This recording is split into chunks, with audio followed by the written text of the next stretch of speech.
تہجد کی نماز پڑھنا۔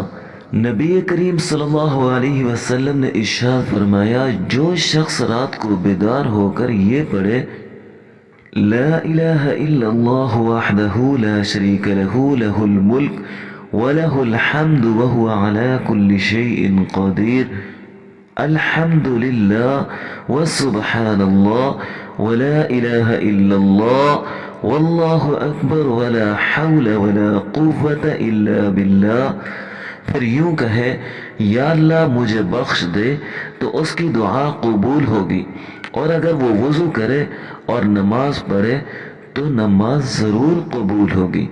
الحمدللہ۔